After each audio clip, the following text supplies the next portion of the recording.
All right. So my mission is to reawaken the public's view of law enforcement and the nobility of law enforcement. Yeah. I recruit for California Highway Patrol, and you can get that at chpcareers.com. Nice. More information's there, but I work with heroes every day. Yeah. And I get, law enforcement gets a lot of bad press, but I want to put in perspective some of the things that people hear. And so that was George Cassell, and I'm Joe Lemon. Thank you so much for tuning into the podcast. Really appreciate you guys consistently dropping past the show. And I want to get right to it today. I don't want to waste a lot of time. And most importantly, I want to bring you guys some value and some jewels. If you're considering podcasting, if you're playing with that notion and that idea, I want to do my best to kind of set you up on the right path so you guys can get off to a quick start and maximize this whole audio space that's really emerging. So anyway, I want to get into it today because I want to talk to this idea about changing the actual narrative. And there's a couple big themes here, right? Like George is the chief marketing and chief recruiter, I should say, over the marketing for the California Highway Patrol. And I got to say, man, he has a big mission. He's up to some really great things.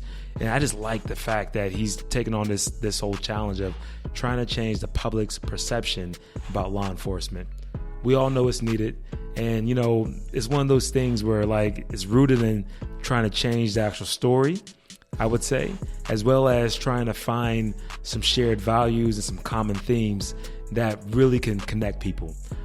That's one of the biggest things that I would say is probably missing between that and his whole strategy for that, which I think we can all kind of gather something from and really try to think about how we can properly apply, is what's the long-term game or what's your long-term strategy, that you want to see happen for your brand or just even your online reputation or your reputation in the real world, right? Because they all cross over. And it's a process to me of finding this authentic voice. So you have to go through it by just going through the exercise of being consistent and, understanding that change doesn't happen overnight, but you also got to have some urgency. And so you have to be in this process of testing out different things constantly and trying to see what really resonates, right? Because great leaders look at data. You don't walk around just guessing about it. You just got to be quick to move on whenever you get some feedback from people. So that could be through a LinkedIn post. That could be through Instagram Live that I've got going on right now or whatever, right? Whatever type of data that you can grab from the public to really understand what's resonating with them, I think is key. And I want to get right into the interview, so I don't want to waste too much time, but I want to give you guys a quick hack. So if you guys haven't recognized the past, maybe 5 episodes, my interviews, I should say, the past 5 interviews have been all from this one conference that I was the podcast host for, Digity Marcon event here that was done a couple, almost a month and a half ago now, I guess. But it was a while back, but it allowed me to stockpile literally 12 plus interviews. So I have over a quarter's worth of interviews lined up, stockpile those out, drip them out on a weekly basis. Sometimes I'll drop 2 because, I got extra content and things that I don't want to hold on to for too long. But this is a great strategy for anyone to use that's thinking about podcasting. You don't know what to talk about. Do an interview show, talk to people that matter in your industry, talk to people that you're curious about, people that you find interesting, I should say, and put them on your podcast and let them do all the talking for you. So with that said, guys, I don't want to ramble on too much. I think George has a lot to say. So sit back and enjoy this episode with George Cassell. We want to talk about how you can go about reframing and rebranding your public perception. Oh, and by the way, right before we get into it, please rate and subscribe to the actual Joe Lemon Experience podcast, the JLE Anchor Show. And of course, you're listening to the Sales Culture Podcast. It really helps out. Means a ton for you guys to help me get found on law enforcement. Let's get to it. Gets a lot of bad press, but I want to put in perspective some of the things that people hear. Like, for instance, let's say a negative incident happens, right? They're going to hear that 100 times a day for the next 5 weeks. But if you look at it, one officer position, let's say they do 10 interfaces with the public a day, just for ease of math. Probably a lot more than that. But I'd imagine. 10. Yeah. That position is working 365 days a year. There's about, in our case, let's say there's about 5,000 officers on the street, but let's just call it 3,000 because some of them have desk jobs and so forth and supervising. So that's one position, 10 interfaces a day, 365 days a year, 3,000 positions out there working. If there's one incident, and there isn't annually, but let's just say there's one incident a year. That's one over 10,950,000 public interfaces a year. That is a 0.00097, a Six Sigma standard deviation, which in any company in America is the definition of perfection. Yeah. That's my agency. Dude, I'm so glad that you actually did the math on that, though, man. Because, one of the things I just talk about intuitively, I'm like, look, especially when people get revved up about certain issues, I'm like, man, the majority of people, if the majority of people were bad, if 10% of people were bad, you wouldn't be able to leave your house. That's correct. I mean, you would leave your house and it'd be a straight knife fight. You would get, like 1 in 10, you have a problem with. Yeah. That's not the case, man. I mean, you got your bad apples in every profession. Sure. Right? I mean, so it's those little guys that kind of leak into and they take the spotlight and then we amplify, right? What I'd like to see more of is the cases, like I've got a video I'm putting out where I've got a Caltrans worker was working one day on the road, and the road was dicey. It was a lot of cars, so he didn't want to get out of his truck, and he had to go pick up this obstacle in the middle of the road. And he sees CHP in his rearview mirror coming up, blocking traffic, making sure that everything's going to be okay. So he gets out of his truck. He goes to pick it up, and out of the corner of his eye, he didn't see the car coming. Somebody broke the blockade. They came at 60 miles an hour right at him, and the CHP officer put his car in between them and took the hit. Wow. Saved his life at his own personal risk. These are the people I work with every day. Wow. If you want to make a difference in this world, we got a job for you. That's awesome, man. Dude, so you know what? Are you working on the branding for the actual... More channeling. Our brand CHP? is pretty solid. CHP is pretty much known worldwide. We're one of the top law enforcement agencies in the nation, certainly the world. So our brand is pretty solid, but I want to get the word out there. We've got a great career for people. We've got, how that's why I'm here, is finding new ways to connect with people and get the word out that we've got, you can come out of high school with a GED. Mm-hmm. We will train you. You got to get through you got to pass the tests. Yep. You got to get through backgrounds. You got to get through all the requirements. But we will send you to an academy and pay you to go and make you an expert in your field. Wow. And you will start at about, over $80K a year. Really? Plus full bennies and great retirement. Really? That's hard to beat. I don't think people know that, though. They don't. Yeah. I was about to say, because I got a lot of friends that debated whether they should get into law enforcement. They went military route. After military, now what? And they're kind of looking. And we love military personnel. Yeah, sure. We love people who want to make a difference. That's the main thing. We get people from all walks of life, and we love all of them. You've got to make the requirements. I mean, you've got to have a clean record, and if you've got that, and you have a heart to serve the public and make a difference every day. My people make a difference every day, whether they're helping somebody on the side of the road. I mean, that's one of the things we get that's an advantage is we help people most of the time. Yeah, we're not taking down the bad guys all the time. You might be on the side of the freeway and you're like, oh, what am I going to do now? And CHP pulls up and you're going to be okay. Yeah. He's going to make sure that somebody comes and gets you. You're going to be safe. He's making sure the lights are on. No one's going to hit you. Yeah. You're going to be okay. We do a lot of that. That's a lot of the job. We also have a lot more jobs. We've got equestrian. We've got canine. We've got SWAT. We've got air ops. We've got undercover. We've got all the different things that you can do. There's a lot of positions in CHP. But you said there's less people applying, right? Across the nation, there's a downtrend in applications for law enforcement careers. Yeah, labor markets are tight. Period. That's true. I mean, and that's across all industries. But you're saying there's especially an actual dip when it comes to law enforcement. Yeah. What's some cool things that you guys are seeing, or maybe some tactics you guys are thinking about implementing to kind of help try to counteract some of that? We found that what we'd really like to see is more people talk to officers. Because we found that about 80% of our people, once they talk to a CHP officer, they see the pride, they see the passion for what he does, they see our female officers, they see how awesome the job is, they see how happy they are doing it, and how rewarding it is, and they sign up. So we get more from just people talking to officers, and I would encourage everybody to smile and wave. Give them that smile and wave. They're out there risking their lives to make sure you're safe. That's the job. Make sure you're safe. Sometimes you got to deal with people who are a risk, a danger, and sometimes you're just even protecting them. So it's a tough job. I like that idea of what you're talking about, of people engaging with people. So I didn't know we were going to go down this route, but I want to throw some at you because I think it's a free way for you to do it. podcasting. I mean, obviously, I'm a podcasting.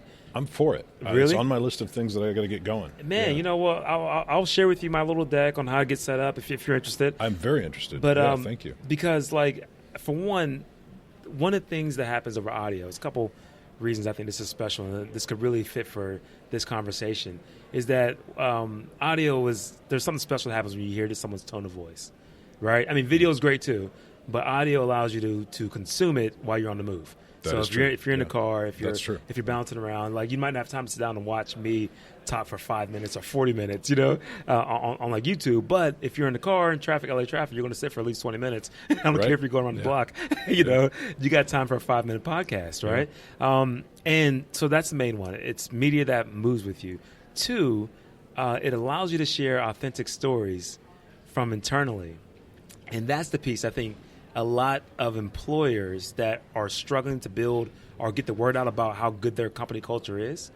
I'm like, man, you gotta let the people speak that are living it, and the people that have served with you guys are in it, for the long haul, that really have bunkered down on that mission. And I know law enforcement has that.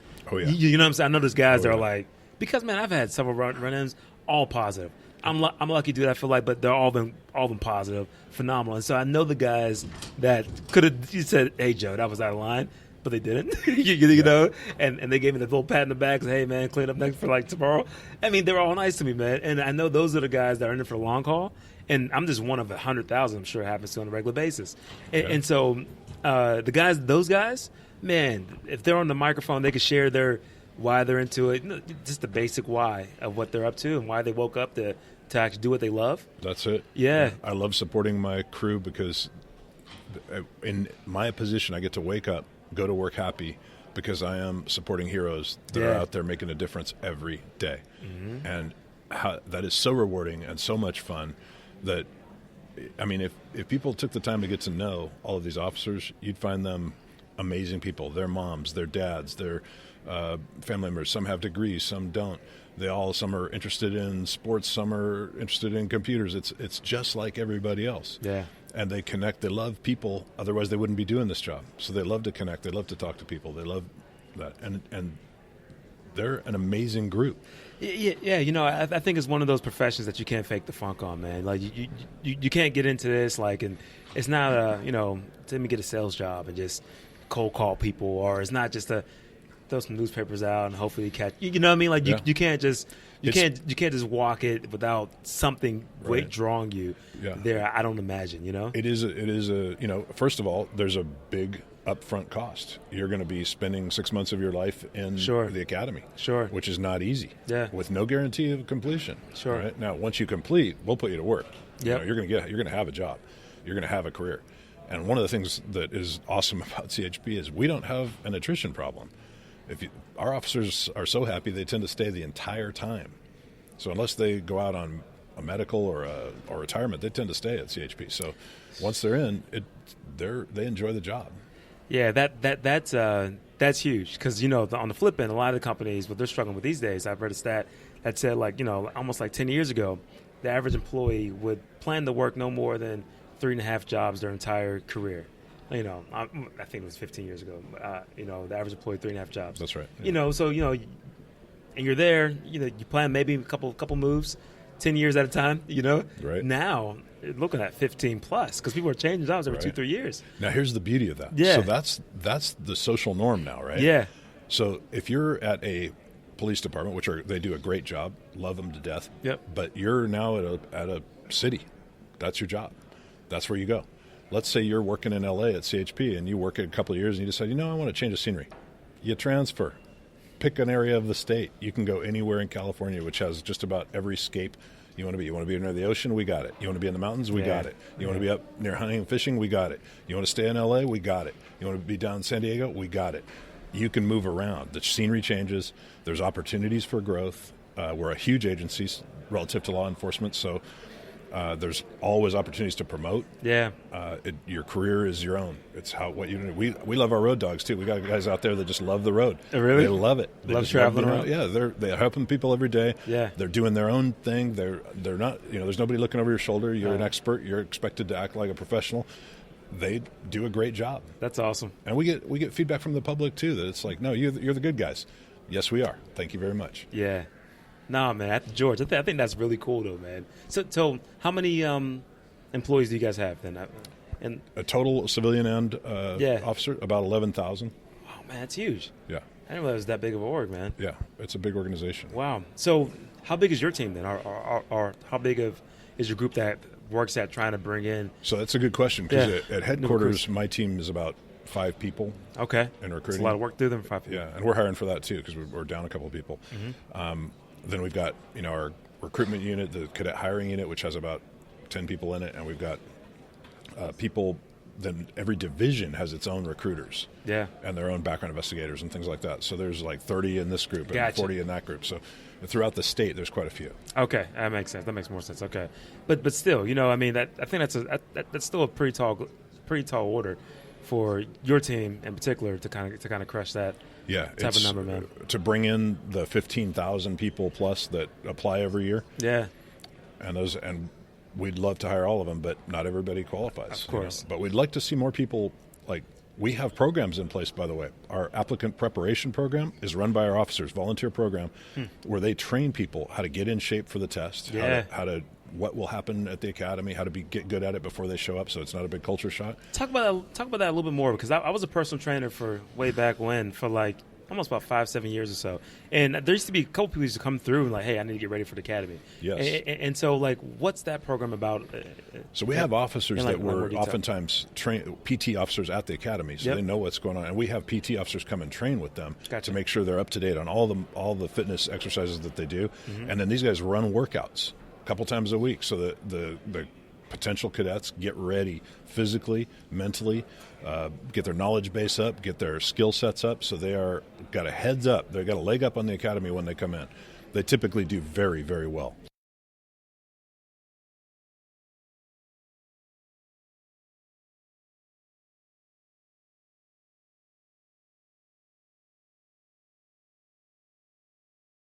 Gimlet's out of New York, Wondery's out of L.A., but they make these storytelling type podcasts. But you know how cool it would be to have like coming into the academy type of series, like a 12-part series of people that started in and they track the progress and they kind of talk about their actual, that's a great idea. Yeah. I mean, just think about just that whole conversation because, I think people. Like I didn't know that. I didn't know that there were programs out there already in place for people that were interested in coming in. But if they're too young, we even have a program, the Explorer program, which helps people like in high school get ready. They're too young to join the academy, but it's a program where they compete. They learn the same kinds of things. They're training. Yep. They're getting ready to get ready for the academy. So we keep them in the fold as long as we can. Is there like an age cutoff limit? Is there like a time when you're like, hey, you have to be 21 to go into the academy? Okay. Typically, you got to be 18 to be an Explorer. Mm-hmm. So it's right that time between high school and where you're going next. That's the time we want them to get into the program, get ready, get geared up. We've got great military programs too. So if you're out in the military, you can still apply, and we'll help you out. Nice. Is there like an age cutoff as far as you could be too old? Yes. You have to be below 35 before you enter the academy. Makes sense. Okay. Because of retirement. Sure. Yeah. Makes sense. Well, I mean, still, that's still a nice window to kind of work with. Yeah. Yeah, you got about a good 16, 17 years there. Yeah, and we've got great people that come from all different trades and retail and healthcare, variety of people. And a lot of them bring that experience to the job.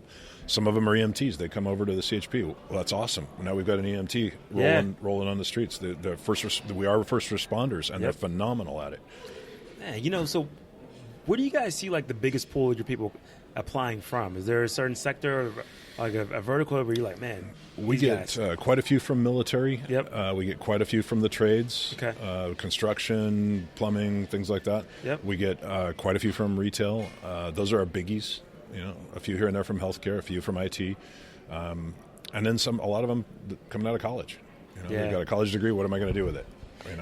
It's kind of funny with college too, man, because college is becoming an issue these days for a lot of people. Like, I was listening to some guys and I realized, and don't hold me to this, but I think USC is like $60K per year now. You're probably right. Yeah, and obviously that's on the extreme because they're private school, but even the state funded schools are still up there in that 15, correct, 20 a year range. So you're walking out $80K in debt.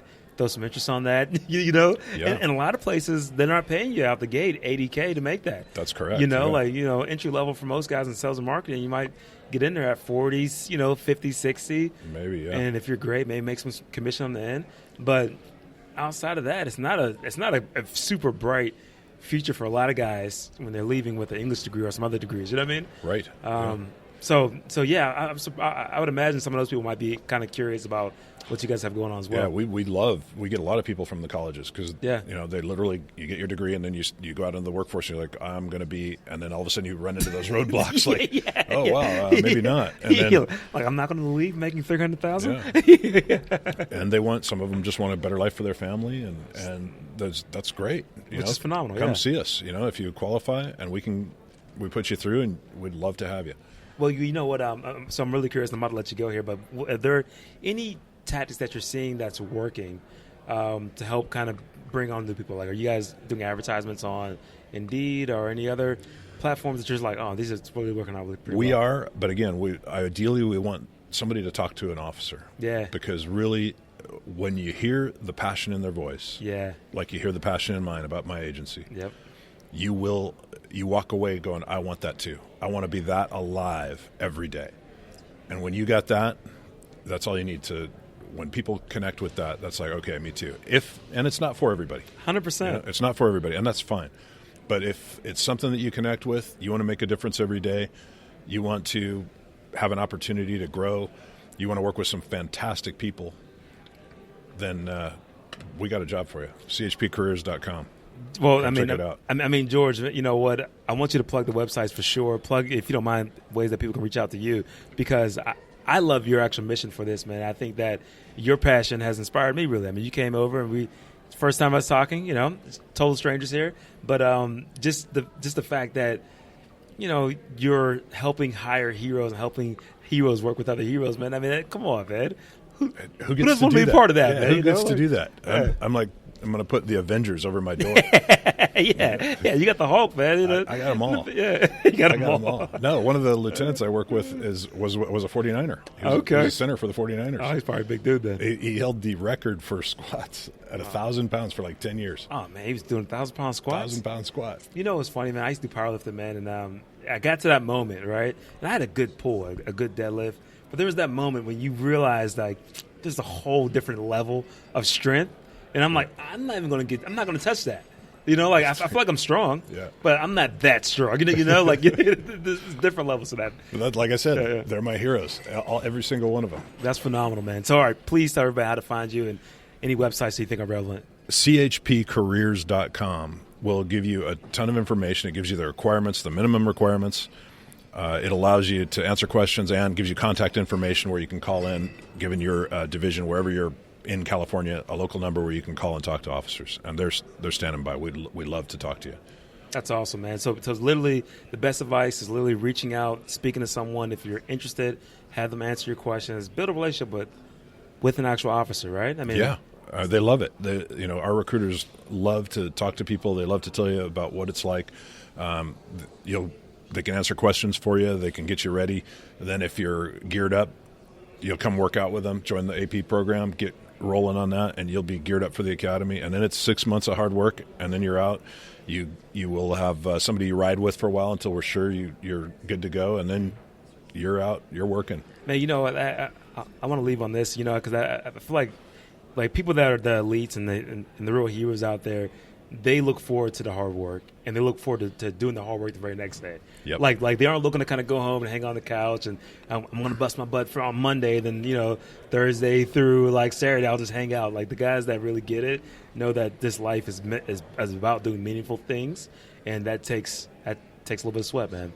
It does. It's worth it, though. At the end of it, you will never have a more pride-filled day than when you get your badge pinned on. Dude, I love that, man. George, thank you so much for dropping past the podcast, man. Joe, I really appreciate it, man. I want to talk to you, too, about learning more about podcasting. This is fantastic. We're going to dive into it, man. Awesome. And like that, everyone, it's a wrap. I want to thank you guys for tuning in to the podcast. As always, please subscribe and let George know if you're interested in his mission. I'll have his contact details and a link to his LinkedIn page below. Until next time, you guys be phenomenal.